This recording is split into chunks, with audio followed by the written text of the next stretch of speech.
The Great Escape. Dorothy, a young girl, gets carried away from her home by a cyclone. She reaches the magical land of Oz, where she meets the Cowardly Lion, the Tin Woodman, and the Scarecrow. Dorothy wishes to go back home. The Lion wants courage, the Woodman wants a heart, and the Scarecrow wants a brain. They decide to travel to the Emerald City to meet the Great Wizard of Oz and ask for his help. Along the way, they meet strange new people and have different adventures. Dorothy, the Cowardly Lion, the Tin Woodman, and the Scarecrow were walking through the forest when they saw a ditch before them. It was a very wide and deep ditch with big pointed rocks at the bottom and steep sides. "What shall we do?" asked Dorothy sadly. "We must try and jump over it," said the Scarecrow. "I think I could jump over it," said the Lion after looking at the ditch carefully.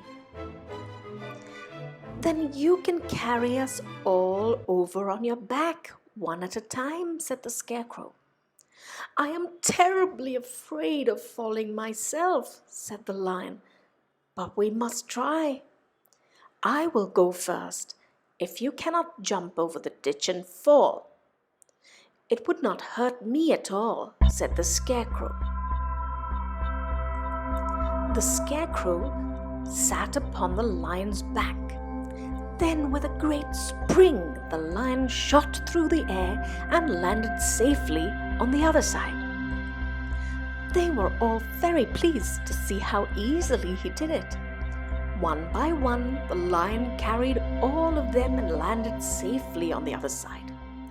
After resting for a while, they started walking along the road.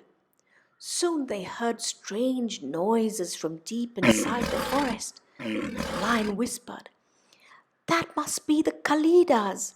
They live in this part of the country." "What are Kalidas?" asked Dorothy.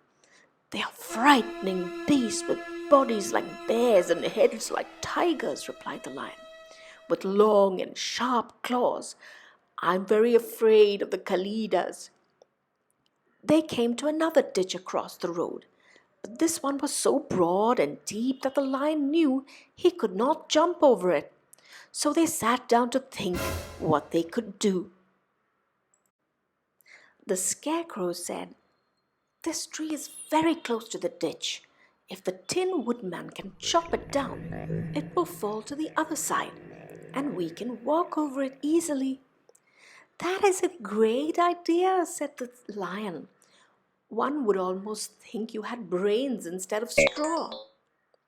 The Woodman set to work and chopped the tree. Then the Lion put his front legs against the tree and pushed it. Slowly the big tree tipped and fell with a crash across the ditch, with its top branches on the other side. They had just started to cross the bridge when a sharp growl made them all look up. They saw two great beasts with bodies like bears and heads like tigers running toward them.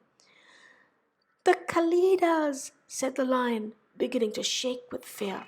"Stand close behind me and I will fight them as long as I am alive."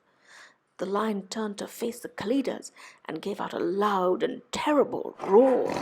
Out of fright, Dorothy screamed and the Scarecrow fell over backwards.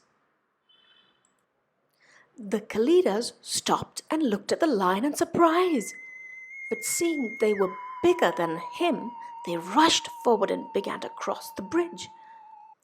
"Hurry up!" cried the Scarecrow. "Let us cross over." The four of them crossed the bridge as quickly as they could. Once they reached the other side, the Scarecrow asked the Tin Woodman to chop away the end of the tree that was on their side of the ditch. "Quick!" cried the Scarecrow. The Woodman began to use his axe at once. The Kalidas had almost crossed the bridge when the tree fell with a crash into the ditch along with the beasts. "Well," said the Lion, drawing a long breath of relief, "those creatures frightened me so badly that my heart is still beating." "Ah," said the Tin Woodman sadly. "I wish I had a heart to beat." The four travelers kept walking until they could see a yellow brick road and green meadows on the other side of a broad river. Soon they saw a delightful country before them. Read The Wizard of Oz to find out what happens next. Adapted from The Wonderful Wizard of Oz by L. Frank Baum.